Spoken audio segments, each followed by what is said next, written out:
시청자 여러분 반갑습니다. 오늘 이 자리는 단순한 의학 이야기가 아닌 의료인이 사람을 위해서 어떻게 살아왔는가에 대한 조명을 해보는 시간입니다. 온 의학 대상은 의료의 본질적 가치, 즉 봉사와 헌신, 또 후진들의 교육과 협력에 힘써온 의료인들을 조명하고자 제정되었습니다. 먼저 부산대학교 재활의학과 신용범 교수님 오늘 나오셨습니다. 네, 반갑습니다. 그다음 인제대학교 부산백병원 박석주 교수님께서 나오셨습니다. 안녕하십니까. 우선 신용범 교수님께서는 재활의학 분야에서 20년 넘게 지역사회와 환자들을 위해 헌신하셨고 최근에는 호흡 재활 프로그램을 통해서 많은 환자들에게 희망을 주고 계십니다. 또한 박석주 교수님도 기초의학과 임상의학의 융합 부분의 선두주자로서 신장 이식 연구와 의공학 기술 개발에 큰 업적을 이루었을 뿐만 아니라 또 봉사 활동에도 아주 적극적으로 참여해 주시는 훌륭한 교수님입니다.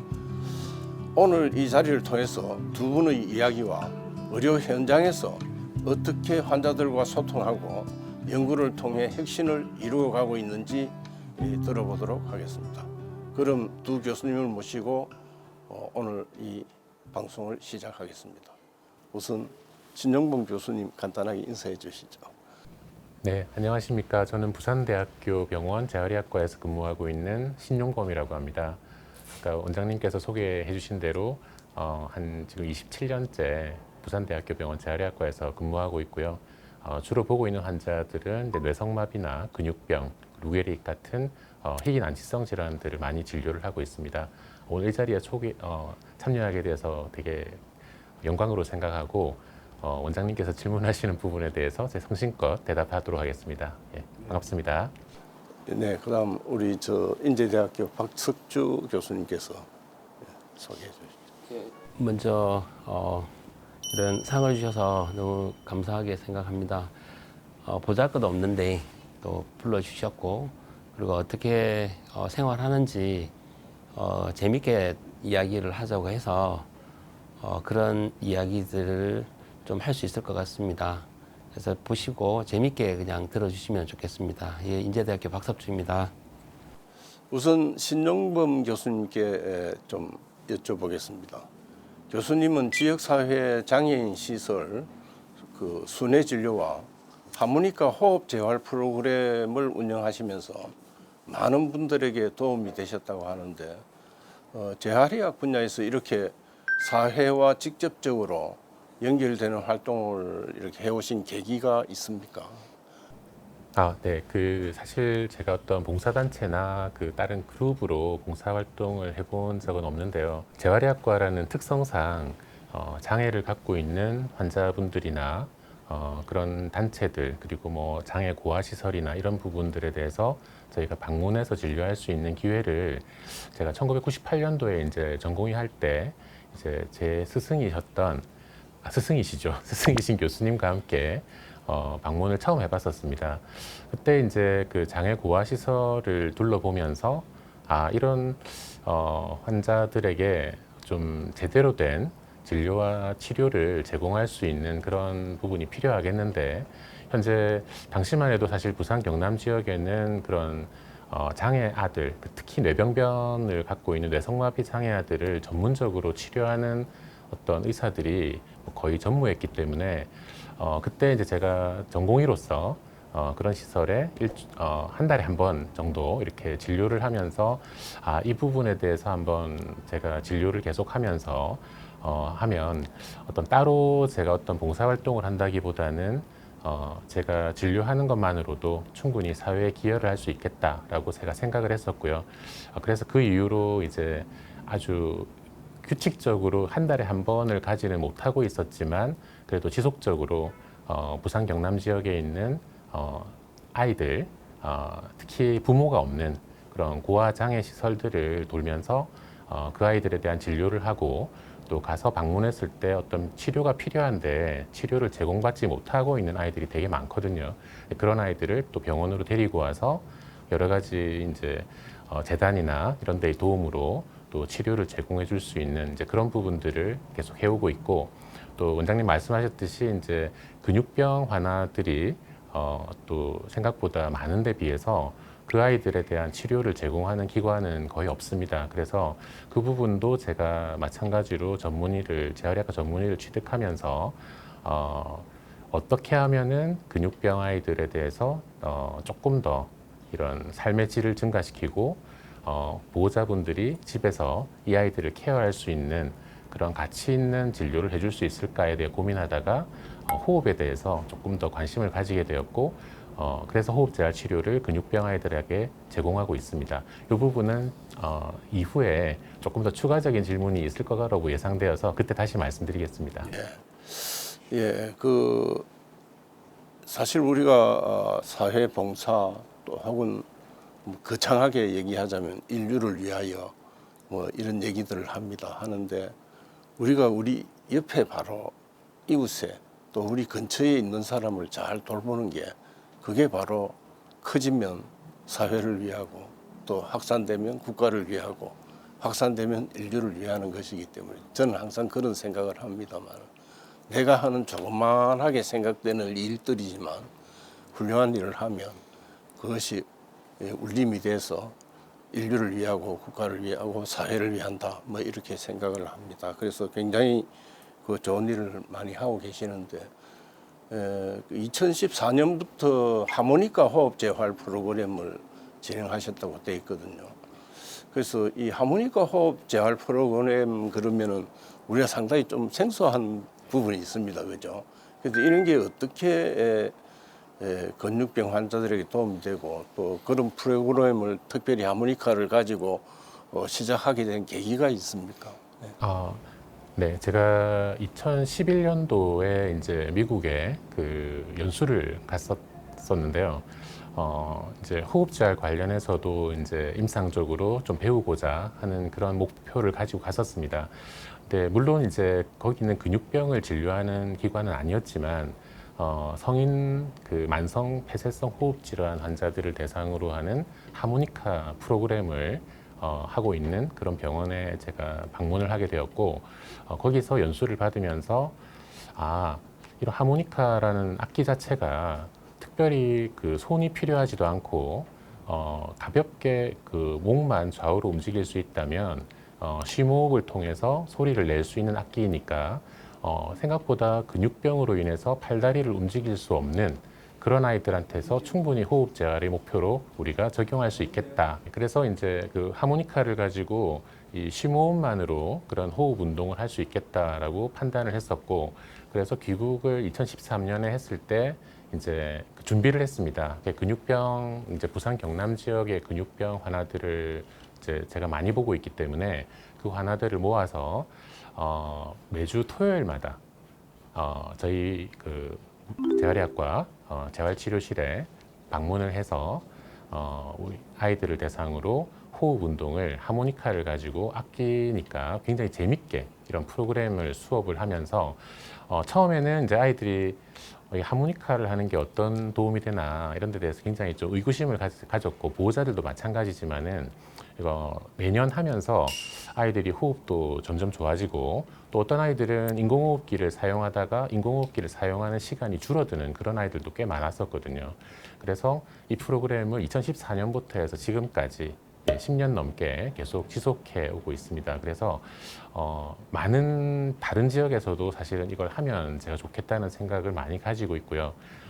다행히도 사실은 우리나라는 사실 아직까지 많이 못하고 있지만, 작년에 영국에서 그 신경근육질환 센터에서 저희 병원에 이제 그 견학을 오셔가지고 저희가 하고 있는 하모니카 호흡잘 프로그램을 벤치마킹해서 작년 가을이죠. 작년 가을부터는 지금 영국에 있는 그 신경근육질환 센터들 중에서도 한 30% 이상이 지금 근육병 아동에 대해서 하모니카 호흡잘 프로그램을 저희하고 동일하게 진행을 하고 있습니다. 그래서 이 부분을 우리나라뿐만 아니라 많은 나라에서 하면 좋겠다라고 저는 생각하고 있습니다. 역시 그 아주 좋은 아이템을 그죠 가지고 환자들에게 도움을 주고 계십니다. 우선 다음은 우리 박석주 교수님께 질문을 하나 드려보겠습니다. 교수님은 그 신장 이식과 신장 질환에 관한 이런 연구를 많이 하셨고 또 의생명 융합 분야에서 열심히 하고 계시는데 기초 의학을 실제 의료에 어떻게 적용할 수 있는지 또 의생명 융합 연구의 중요성 이런 것에 대해서 좀 말씀해 주실까요? 그 의생명 융합이라는 단어가 요즘 많이 나오고 있습니다. 왜 그런 단어가 많이 나오나를 보면 사람이 이제 살아가면서 모든 영역에 사실 다 관여를 하잖아요. 한 사람. 근데 특히 이제 의학이라는 자체가 이런 그 여러 가지 뭐 공학이 이제 적용되기도 하고 몸속에 실제적으로 뭐 박동기라든지 이런 기계 장치가 들어가기도 합니다. 그리고 뭐 인공관절 수술을 할 때도 거기도 공학이 들어가거든요. 기계공학이 다 들어가는 그런 그 현상들이 있죠, 지금.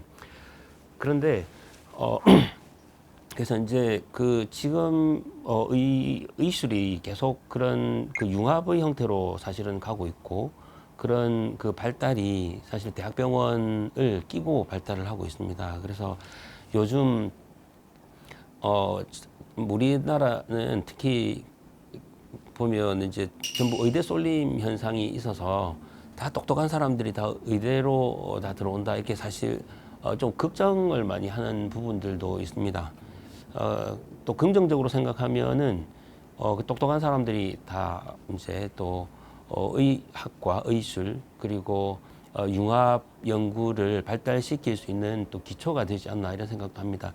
예전에 1970년대, 60년대생들이 대학교를 들어가던 80년대 후반 90년대 사람들이 사실은 지금 우리나라를 IT 강국으로 만들었거든요. 그래서 이제는 똑똑한 학생들이 의대로 많이 들어오는데 이런 현상을 어떻게 막을 수는 없을 것 같습니다. 그런데 이 학생들이 단순히 환자를 치료하는 거에만 목적을 두고 가면 사실은 사회적인 손실이라고 생각을 할 수 있는데 아마 지금 나라에서 생각하는 거에는 그 노령화에 대한 의료진들의 준비도 있지만은 그 미래의 의과학을 이끌어 나갈 그런 과학자들을 선발하는 그런 현상이다 이렇게 생각도 할 수도 있을 것 같습니다. 그래서 이제 의학에 대해서 좀 말씀을 드리면 의사가 되는 과정이 뭐 어렵다 이런 이야기를 하는데 참 다양한 학문들을 배웁니다. 그러니까 뭐 생물학의 기초, 그리고 유전학의 기초, 그리고 각종 분자 생물학, 뭐 해부학, 생리학, 약학, 병리학 뭐 이런 것뿐만 아니라 그 뭐 어떤 물리화학이라든지 사실은 이제 공학 같은 거는 배우지는 않습니다만은 그런 것들을 다 배웁니다. 이제 통계학 이런 것도 통계도 배우죠. 그리고 사람 심리도 배웁니다. 그래서 우리가 그냥 심리를 배우는 게 아니라 정신의학적으로 심리를 배우고 있기 때문에 훨씬 더 깊이 있게 배웁니다. 그래서 어떤 사회과학도 배우고 왜냐하면은 사회적으로 정신적인 손상을 입은 그런 사람들도 같이 치료를 하는데 정신과에서만 치료를 하는 것이 아니라 결국은 정신신체 질환이라고 해서 정신의 문제가 또 육체로 나타나는 현상들이 있기 때문에 그 모든 거를 다 관장해야 되니까 다 사실은 그 의과대학 과정에 다 가르쳐 주는 거죠. 그래서 처음에 저도 학교를 다닐 때 이 통계학을 내가 왜 해야 되는지 사실은 이런 화학적인 거를 왜 내가 해야 되는지를 잘 모르고 배웠었습니다. 그런데 이제 의사가 되고 어떻게 하다가 보니까 뭐 인턴 레지던트 마치고 펠로우 마치고 어떻게 교수가 되고 근데 교수가 되고 보니까 교수의 3대 의무가 있더라고요. 뭐 의무라기보다는 해야 될 일인데 이제 연구, 교육, 봉사. 그러니까 이제 봉사는 뭐 사회봉사를 하겠죠. 의료봉사도 할 수 있고 그다음에 학생 교육 또 대중에 대한 교육 이런 것도 있을 수 있고 그다음에 이제 연구라는 부분이 있더라고요. 그래서 이 연구는 뭐 일부러 하려고 했다기보다는 우리가 지금 우리가 2025년을 살아가고 있는데 2030년, 2040년 갈수록 더 많은 그 과학기술이 발달할 겁니다. 그래서 지금도 보면 사실 뭐 우리 핸드폰만 봐도 굉장히 발달이 많이 됐잖아요. 근데 아직까지도 뭔가 좀 불편한 것들이 있고 그거는 갈수록 좋아지고 요즘은 이제 로봇이 굉장히 발달을 많이 해서 집집마다 로봇이 다 들어오고 그다음에 우리가 해야 되는 빨래 개는 일, 설거지하는 거 뭐 어떻게 보면 양치해주는 그런 로봇도 있겠죠. 제일 귀찮은 게 양치하는 거 같긴 한데. 예, 뭐 지금은 앞으로 예측은 수술하는 로봇을 개발해서 예. 이제 미리 딱 입력을 해두면 시뮬레이션 해가 입력해두면 로봇이 수술을 척척 해내는 이런 시대도 혹시 먼장 내에 가능하지 않을 거니 생각도 해봅니다. 뭐 어느 정도 그 상용화를 준비하고 있는 걸로 알고 있습니다. 그래서 이제 우리가 단순히 어떤 그 전문가라는 게 뭐 누리는 것도 있지만은 대중이 같이 누려갈 수 있게끔 우리가 불편한 것들을 뭔가 더 개발하자. 그래서 이제 보다가 보면 진료를 하다가 보면 의사가 약이 요까지 개발돼 있고 그다음에 어떤 기자재가 요까지 돼 있기 때문에 더 해줄 수는 없는데 우리가 상상 속에서 뭔가 해줄 수 있는 그런 것들이 있을 건데 그게 사실 좀 그까지 아직까지 과학이 도달하지 못한 부분이 있죠. 사실은 우리 어릴 때는 달을 보면 달에 토끼가 있다고 이렇게 이야기를 하고 사실 좀 논리에 맞지 않는 이야기들 할 때 너 달나라가 가는 이야기 하냐? 막 이랬는데 실제로는 지금 달나라 가고 있지 않습니까? 그죠? 그래서 우리가 생각하는 그런 영역들을 정말로 현실화시키는 그런 일들을 대학에서 할 수 있는 게 아닌가 해서 그런 영역에서 이제 뭔가를 좀 해보자 해서 융합을 하게 되었고 융합 연구를 하게 되었고 그 융합은 아까도 말씀드렸듯이 제가 뭐 공학을 잘하는 건 아니고 그리고 사실 분자생물학은 또 분자생물학 하시는 분들이 있어요. 그분들과 같이 또 하게 되고 그렇게 하다가 보니까 참 재미가 있습니다. 그래서 뭔가 지금 혹시 뭐 보시는 분들 중에 뭐 학생들이 있다거나 하면은 정말로 꿈을 이루고자 할 때 내가 의사가 되기 위해서 의대를 간다라는 것보다는 정말로 이런 바이오공학을 제대로 해보고 싶다 이런 사람들이 의대를 가고 기초약을 한 번 더 심화시키고 하면 굉장히 인류에 공헌할 수 있는 사람들이 될 수 있을 거다 이렇게 생각을 하고 있습니다. 예, 훌륭한 말씀 감사합니다. 거기 우리가 요새는 그 사람의 생각도 궁극적으로 따지면은 물리화학적 반응의 결과다.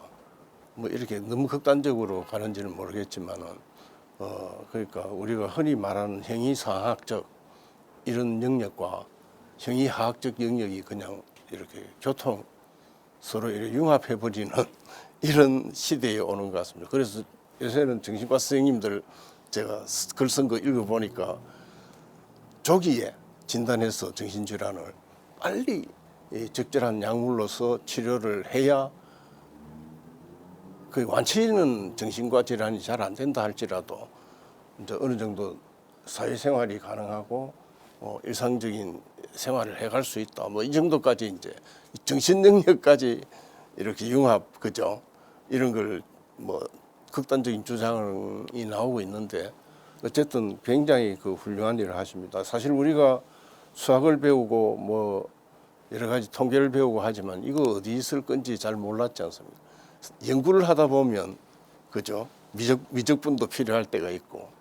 맞아요. 지금 그리고 그래프 그릴 때에 보면 10의 1승, 10의 2승, 10의 3승 이렇게 하면 X축 밑에다가 10의 1승이면 이제 10, 10의 2승 100이지 않습니까? 그럼 여기 요 10의 3승이면은 저 끝에다 그려야 되는데 로그로 그리면 그냥 한 칸으로 그릴 수 있으니까 이게 그때 고등학교 때 배웠던 이 로그가 실생활에 다 쓰이더라고요. 대입이 되죠. 곡선을 직선으로 고칠 수도 있고. 네, 맞아요. 그래서 그때는 왜 배우는지를 몰랐는데 그래서 항상 그때 현실에 열심히 하는 게 그렇지 않습니까? 그래서 지금 또 시대적으로 우리가 의대에 1등부터 순번을 매겨서 자연계에서 공부 잘하는 사람이 의대를 다 온다 뭐 이런 얘기들이 있는데 뭐 그게 사실은 바람직하지 않다고 생각은 합니다. 왜냐하면은 우수한 사람들이 물리학도 하고 공학도 하고 또 물론 의사가 되는 사람은 남의 생명을 달아야 되기 때문에 우수한 사람이 와야 됩니다.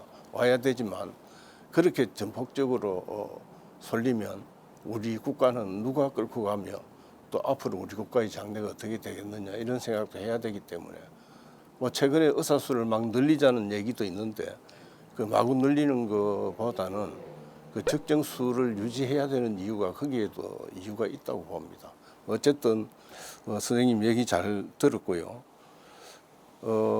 신용금 교수님께 또 질문을 드리겠습니다. 2023년 4년에 그 좀 전에도 말씀드렸다시피 의료 공백 사태 대응 과정에서 역할을 많이 하셨다고 들었습니다. 당시 상황에서 교수님께서 느낀 어려움과 극복 과정이나 또 뭐 지금 이제 거의 뭐 어떤 해결 단계라 하면 이상하지만 뭐 어쨌든 이렇게 오래 끌고 있는데 여기에 대해서 말씀 좀 부탁드리겠습니다. 사실 그 2024년도 2월에 이제 유발되었던 그뭐 의정 갈등이라고도 이야기를 하고 사태라고도 얘기를 하지만 참 안타까운 부분인 것은 국민들을 진료하는 행위는 사실 국방이랑 동일하거든요. 그러니까 군인들이 적의 공격으로부터 국민들을 지킨다면 의사들은 병으로부터 그리고 외상으로부터 국민들을 지키는 거기 때문에 군인과 의사가 하는 행위가 다르지 않습니다. 군인에 대해서는 지금 국방 예산이라든지 여러 가지 계획을 짤 때 정말 많은 회의와 그리고 예산에 대한 점검과 이런 것들이 우리나라에 전체적으로 미치는 영향에 대해서 충분히 상의한 이후에 시행이 되고 있는데요. 거의 동일한 정도의 그 중요성을 가지고 있는 의료에 대해서 전혀 그런 그 합리적인 그런 회의라든지 동의 없이 갑자기 어떤 급진적인 그 문제가 생기면서 소위 말해서 의사들의 동의 없이 갑자기 뭐 아주 많은 거의 2배 가까운 그런 의대 증원을 하게 되면서 이런 부분을 이제 의대 교수들이나 의대생들이나 전공의들이나 모두 받아들이기가 어려운 거죠. 그러니까 교육의 질도 담보가 되지 않고 이 상황에서 이렇게 했을 때 우리가 앞으로 뭐 10년, 20년이 지나면 우리나라 의료가 어떻게 될 것인가에 대한 아무런 담보도 없이 발표가 되었기 때문에 저는 충분히 그런 상황에서는 의대생과 학생 그 전공의들이 그런 행동을 할 수 있었다라고 생각은 합니다. 하지만 결과가 국민들의 건강에 직접적으로 영향을 줄 수 있는 부분이고 그러다 보니까 이제 학생들과 전공의들 그리고 교수들 또 정부 모두 다 마음은 이 국민들의 건강을 지켜야 된다는 그런 마음은 동일합니다. 하지만 그 바라보는 방향이 다르고 현재도 이제 어느 정도의 괴리가 있기 때문에 제가 교수로서 이제 부산대학교 병원 교육연구실장을 맡고 있고 학생과 전공의들의 그런 여러 가지 수련 프로그램이라든지 교육에 대해서 굉장히 관심이 많고 또 그 친구들을 제자들이니까 제가 잘 이끌고 가서 좋은 의사를 만들어야 되는 책임감이 있기 때문에 현재 이 친구들이 이제 1년 이상 공백이 있고 나가 있지만 아직까지도 해결하기는 어려운 상황이긴 합니다. 하지만 그럼에도 불구하고 최대한 정부와 여러 이 관련 단체들과 잘 상의를 해서 정말 합리적으로 그리고 해결이 순조롭게 되게끔 해서 결국에는 우리 목표는 우리 국민들이 건강한 삶을 누리는 것이기 때문에 거기에 대해서는 이의가 없을 것이라고 생각을 하고요. 저도 마찬가지로 원장님께서 말씀하셨듯이 큰 역할은 못했지만 그래도 주기적으로 전공의들과 학생들과 만나면서 논의하고 토론하고 또 해당되는 정책을 펼치는 국회의원분들이나 보좌관분들하고도 여러 면담을 가지면서 이 상황을 잘 해결하려고 노력을 하고 있고 앞으로도 그럴 것입니다. 네. 사실 이런 말씀 드려서 될지 모르지만은 생각 없는 정책이 갑자기 이렇게 튀어나오는 거는 당황스럽죠. 다들 이제 우리 일반 국민들은 이런 사태에 대해서 잘 모릅니다. 왜냐하면 흔히들 의사가 많으면 수가가 낮아지고 단순하게 생각합니다. 수가가 낮아지고 접근성이 좋아지고 뭐 좋아지지 않겠냐. 근데 제가 생각할 때도 의료는 무조건 공급이 많아진다고 좋아지는 게 아니고 공급이 많아지면 수가가 올라가고 왜냐하면 다 먹고 살아야 되기 때문에 수가가 올라가고 그다음에 그 의료 비용이 올라갑니다. 두 번째로는 그러니까 부담을 더 해야 된다는 얘기죠. 우리 국민들이 지금 내는 의료 보험료를 곱하기 2배로 낸다든지 지금도 많은데 2배 내라 이러면 저는 눈이 툭 놀래겠죠. 그런데 그거는 간과를 하고 그냥 늘리면 좋다 이렇게 단순한 생각을 하는. 그 다른 뭐 복잡한 얘기 필요 없이 두 번째는 의료의 질이 떨어집니다. 의료의 질이 저하되면 이게 그 피해는 고스란히 또 우리 국민들이 다 우리가 다 떠안아야 될 부분이거든요. 그래서 뭐 그런 간단한 논리를 잘 안 따지고 그냥 늘리면 뭐 의사 만나기도 수월하고 의사들이 더 친절해지고 그다음에 뭐 접근성에는 여러 가지 좋을 것이다 이렇게 단순한 생각을 하는 분들도 많이 있는 것 같아요. 안 그런 분들도 많지만 그래서 이제 이런 걸 편성해서 숫자를 왕창 늘리겠다 이렇게 이건 파퓰리즘적인 이런 정책이라고 저는 생각을 합니다. 그래서 선진국에서는 특히 미국이나 일본 같은 데는 저도 뭐 공부를 하러 갔다 오기도 하고 교류를 하고 있지만 그쪽 사람들은 딱 그 어떤 바로미터를 정해가지고 적정한 숫자를 조금 늘렸다가 줄였다가 이렇게 탄력적으로 합니다. 특히 의과대학의 학생 수가 많아지면 이 공급이 과잉된다 싶으면 미국 같은 데서는 사립대학 같은 데 정부에서 돈을 주고 학생을 줄이라고 합니다. 왜냐하면 학생을 줄인 만큼 교수들이 봉급을 받아야 되기 때문에 학교 운영이 안 되거든요. 그러니까 정부에서 돈을 주고 학생을 줄입니다. 그런 어떤 그런 정책을 하는 이유가 뭐겠습니까?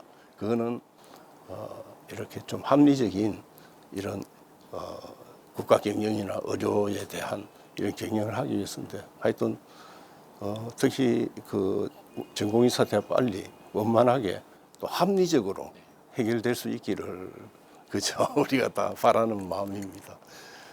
박석주 교수님 그 이제 센서에 대해서 연구를 많이 하셨지 않습니까? 그죠? 많이 하셨고 또 SCI 논문도 한 40편 이상 이 분야에 대해서 발표도 하고 특허도 또 4건이나 이렇게 보유를 하고 계시고 이런 게 이제 실제 의료 현장에 어떻게 구현되고 있는지 하는 거 한번 좀 예를 들어서 말씀해 주시면 고맙겠습니다.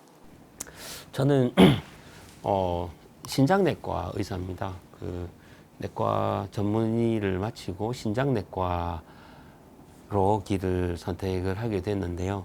신장내과에서 하는 영역은 뭐 소변에 이제 거품이 많이 나오고 콩팥이 사구체염으로 나빠지고 그리고 콩팥이 나빠지는 가장 흔한 원인이 또 당뇨, 고혈압이 있습니다. 그 결국은 그 질환의 종착역이 어디로 가냐면 콩팥이 나빠지고 이제 투석을 하게 됩니다. 1980년대부터 투석이 좀 본격적으로 시작이 많이 되었는데 그 전에는 그냥 콩팥이 나쁘면 그냥 붓다가 그냥 일찍 돌아가시는 게 사실은 뭐 다반사였습니다. 그래서 이야기를 들어보면 그때 당시에 처음에 이제 혈액 투석을 할 당시에는 병원에서 이런 큰 드럼통에다가 뭐 여러 가지 이온을 넣고 이제 투석기를 돌려주는데 그때 당시에 한 번 돌리는데 100만 원씩 받았답니다. 근데 집값이 1000만 원 했거든요. 그러니까 10번 투석을 돌리면 집이 하나 날아가고 그리고 이제 돌아가시는 수순으로 갈 정도로 그렇답니다. 지금은 이제 개발이 많이 됐는데 개발이 많이 돼서 지금은 이제 하고 있는 게 이제 복막 투석 그리고 이제 혈액 투석 이런 것들이 이제 시행되고 있죠. 다 불편합니다. 사실은 복막 투석도 뭐 하루에 뭐 4번씩 갈거나 또는 밤에 투석기를 돌리고 또 아침에는 또 떼고 이런 일들이 매일 해야 되고 그리고 혈액 투석을 해도 이틀에 한 번씩은 병원에 가죠. 그래서 4시간씩 누워 있는데 가는데 1시간, 오는데 1시간, 기다리는데 1시간 이러면 또 투석하고 나면 녹초가 돼서 또 예, 하루 종일입니다. 그러면은 인생이 반이 날아가죠. 이틀에 한 번씩 하니까. 그래서 뭐 좀 더 좋은 방법이 없나? 이렇게 생각을 하게 되죠. 그래서 이제 어디 여행도 가고 싶고, 근데 이제 투석은 해야 되니까 가기도 힘들고, 그래서 요즘 생각하는 게 이제 입는 wearable device라는 이야기가 나왔습니다. 그래서 인공장기 개발을 이제 공학적으로 해서 이 분야에서 UC 샌프란시스코에서 이제 장치를 이제 뱃속에 넣는 기계를 개발을 하고 있고요.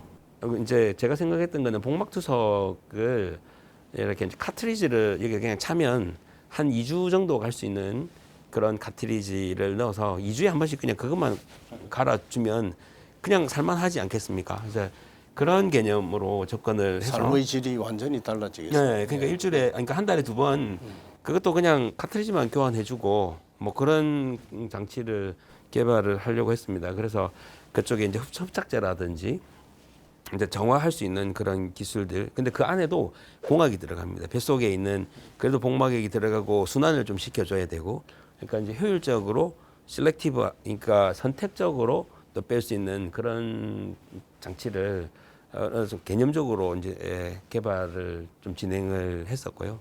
그리고 또 다른 영역은 제가 또 이식에 관심이 좀 있습니다. 그래서 이제 투석을 사실 이제 투석을 하면 뭐 그래도 콩팥에서 나와야 되는 조혈 호르몬이나 이런 것들이 안 나오기 때문에 일일이 주사를 다 해줘야 되거든요. 그래서 그냥 이식을 해버리면 모든 게 다 해결이 됩니다. 그래서 그런 뭐 빈혈이라든지 그리고 뭐 각종 노폐물이라든지 뭐 뼈 질환 이 모든 게 다 교정이 되기 때문에 이제 이식을 하고 싶어 하는데 사실 그 콩팥은 또 누군가로부터 받아야 되고 그거를 가족이라고 하더라도 굉장히 힘든 부분이 있습니다. 그리고 또 뇌사자에서 받는 경우도 있는데 누구는 또 희생해야 되는 부분이 고귀한 희생이긴 하지만 그런 그것도 쉬운 일이 결코 아니죠. 그래서 이제 이쪽 영역을 이제 선호는 하지만 굉장히 어렵다. 근데 어려운 것 중에 하나가 이렇게 이제 부부간에 보통은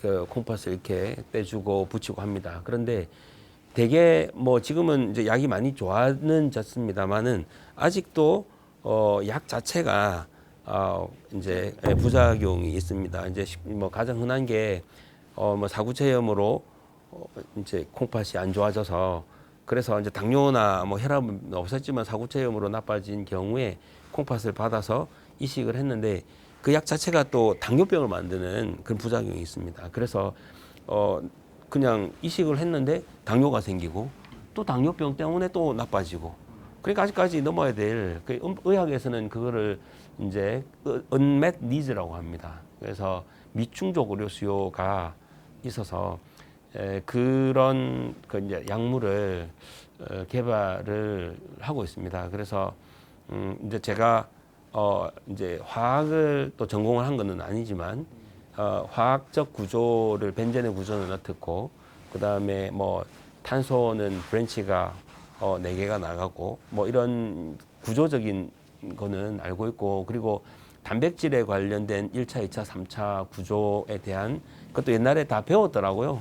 그래서 그런 것들을 이제 융합을 해서 약을 만들자라고 생각을 했고 그래서 이제 단백질 공학 하시는 분 그리고 의학 화학 합성하시는 분 그리고 이제 동물 실험하는 분 그리고 이제 동물 실험 같은 거는 제가 직접 하고 있는데 그렇게 해서 약을 만들고 그리고 유전자를 이제 세포 뭐 이제 저희는 이제 곤충 세포에다가 넣는데 곤충 세포에 넣어서 그 단백질만 빼서 그리고 이제 약을 거기다 또 붙여보고 그래서 붙는지를 확인을 하고 그게 세포 내에 그 특정 단백질에 정확하게 기능을 하는지 그 분자 또 생물학적으로 또 다 확인을 하고 이런 과정을 거치고 동물 실험까지 해서 또 특허를 내고 이렇게 하고 있습니다. 그래서 진료 외에 또 이런 것들을 할 수 있는 그 다양한 영역이 있더라고요. 그래서 재밌게 진행을 하고 있습니다. 예, 이 사실은 저도 신장 이식을 해본 적이 있습니다. 예, 한 몇십 케이스 했는데 왜냐하면 옛날에 저는 외과 의사입니다만은 옛날에 외과는 머리 위에서 발끝까지 다 했거든요. 그런데 그 대학이나 교실에서 필요한 영역이 있으면 공부해가지고 그냥 도전하면 되도록 그렇게 돼 있었거든요. 그래서 내가 특별히 뭐 전공하는 분야가 생기고 요새는 이제 간담체외과, 무슨 위장관외과, 유방 뭐 갑상선외과, 항문대장외과 뭐 이렇게 과가 나눠졌지만은 20세기 후반쯤까지는 전체를 다 했거든요.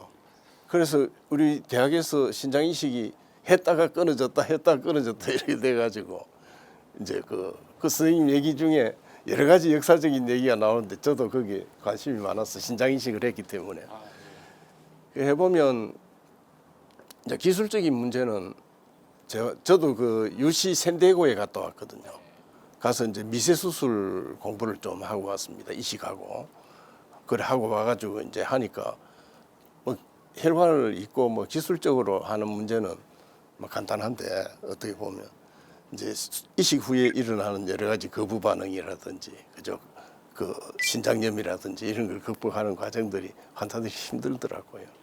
힘들어하는 것 같아요. 그래서 지금 그 좋은 어떤 그 웨어러블 장치라든지 이런 게 아주 잘 개발돼서 그죠. 뭐 이식 안 받고도 환자가 일생을 잘 살 수 있다면 얼마나 좋겠습니까, 그죠. 예, 그렇습니다. 그래서 참 훌륭한 일을 하고 계시고 잘 연구해서 앞으로 좋은 업적을 만들어내시기를 바라고 또 그게 환자들에게 많은 도움이 되기를 바랍니다. 신 교수님한테 신용봉 교수님께 여쭙겠습니다.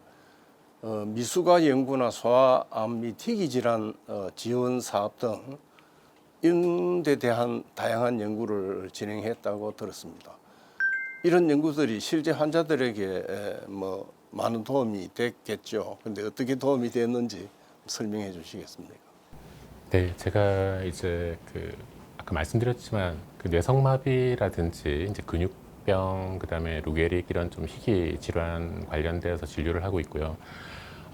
출생률 자체는 지금 전국적으로 부산에서도 많이 아주 낮게 지금 되고 있지만 상대적으로 이제 미숙아가 태어나는 비율은 예전보다 많이 오히려 급증하고 있습니다. 근데 미숙아들이 아무래도 뇌손상을 받을 가능성이 만사가들보다는 좀 많기 때문에 미숙아들의 생존율이 올라갈수록 사실 뇌성마비라는 이런 증후군은 좀 더 증가되는 그런 상황이고요. 근데 아무래도 이제 우리나라는 오랫동안 그런 뇌성마비라는 부분에 대해서 관심을 많이 쏟지 못했고 그러다 보니까 이런 뇌성마비를 가진 아이들에 대해서 어느 정도의 치료를 국가에서 제공해야 되는지에 대한 컨센서스가 전혀 없습니다. 그래서 작년부터 해서 우리나라의 뇌성마비 아이들에 대한 등록 사업, 코호트 등록이라고 저희가 해서 작년부터 전국적으로 이제 그 등록 사업을 시작을 해서요. 부산 경남 지역은 이제 부산대학교 병원에서 제가 맡고 있는데 이 등록 사업을 통해서 이제 우리나라에서 뇌성마비를 가지고 치료를 필요로 하는 아이들과 보호자분들이 아마 많은 도움을 앞으로 국가에서 받을 수 있는 그런 근거를 마련할 수 있지 않을까 생각을 하고 있고 근육병 같은 경우에도 뭐 뚜렷한 약은 없습니다. 현재 정말 전 세계적으로 수십 년 동안에 여러 가지 유전자 치료라든지 다양한 방법의 치료제를 개발하려고 노력은 하고 있으나 현재까지도 뚜렷한 성과를 거두지는 못하고 있거든요. 근데 문제는 이제 이런 근육병 같은 병들이 정말 빠른 속도로 나빠지기 때문에 약만 나올 때까지 무조건 기다릴 수가 없는 거죠. 그래서 이 환자들에 대해서 어떤 운동 프로그램이 중요한지 또 어떤 약을 스테로이드라든지 이런 이미 나와 있는 상용화된 약들이 이 환자들에게 어떤 도움이 될 수 있는지 이런 부분에 대해서 소위 말해서 이제 코리안 가이드라인이 없기 때문에 한국에서 근육병 환자들을 진료하는 가이드라인을 만들고자 계속 노력을 하고 있는 중입니다. 네, 감사합니다. 오늘 명의를 만나다 프로그램을 통해서 두 교수님께서 걸어오신 길과 또 사회적 기여에 대해서 많이 배웠습니다. 마지막으로 후배 의사들이나 예비 의대생들에게 전하고 싶은 말씀 한마디씩 부탁드리겠습니다. 후배 의사들에게 한마디 할 말 있냐고 말씀하셨는데요. 소의는 지병하고 대의는 치국한다라는 말이 있다고 합니다. 그러니까 의사가 돼서 한 개인의 병만 치료하는 그런 의사가 아니라 뭔가 큰 과학적인 발달을 꾀하면서 많은 환자들을 치료를 하고 그게 나라를 발전시키는 데 기여를 하겠다는 생각을 가지고 의대에 진학을 하고 공부를 하고 평생을 살아가면 보다 큰 인생을 살 수 있지 않을까 저는 그런 생각을 합니다. 이 신영범 교수님. 네. 마지막으로 이제 의과대학을 지망하거나 그리고 전공의를 지망하는 그런 분들께 한마디 제가 말씀을 드리고 싶은 부분은 아까 서두에서도 이제 너무 성적이 좋은 학생들이 대부분 의과대학을 지망하고 있는 현실이기 때문에 그거는 이제 공부를 잘하는 거죠. 공부를 잘하는 건데 사실은 공부만 가지고 환자를 볼 수는 없습니다. 병원에서 환자를 직접 보다 보면 같은 공짜로 시작하지만은 공부보다는 공감 능력이 훨씬 더 중요한 일이 많거든요. 예를 들어서 우리가 공부를 잘해서 환자를 볼 때 느끼는 감정이 비가 내릴 때 우리가 환자에게 우산을 씌워주는 그런 부분이라면 공감을 하게 되면은 환자와 같이 손을 잡고 비를 맞을 수 있는 같이 비를 맞을 수 있는 그런 생각을 의사로서 가지는 게 굉장히 중요한 부분인 것 같습니다. 그래서 너무 공부에만 치중하시지 말고 항상 우리가 환자를 보는 과정에서 우리가 만나고 싶은 사람, 보고 싶은 사람만 환자로 오는 게 아니거든요. 정말 우리랑 맞지 않는 사람, 다시는 보고 싶지 않은 사람들이 환자로 오기 때문에 그런 분들께도 우리가 충분한 그런 친절과 배려를 베풀 수 있는 그런 공감 능력을 키우는 게 가장 중요하다고 저는 생각합니다. 감사합니다. 예, 오늘 명의를 만나다를 통해서 신용범 교수님과 박석주 교수님의 귀한 이야기를 들을 수 있었습니다. 두 교수님은 각자의 분야에서 오랜 시간 동안 환자와 의료 현장을 위해 헌신해 오셨고 그 여정에서 얻은 많은 교훈들을 나누어 주셨습니다. 오늘 말씀해 주신 내용들이 많은 분들에게 큰 영감을 주었으리라 믿습니다.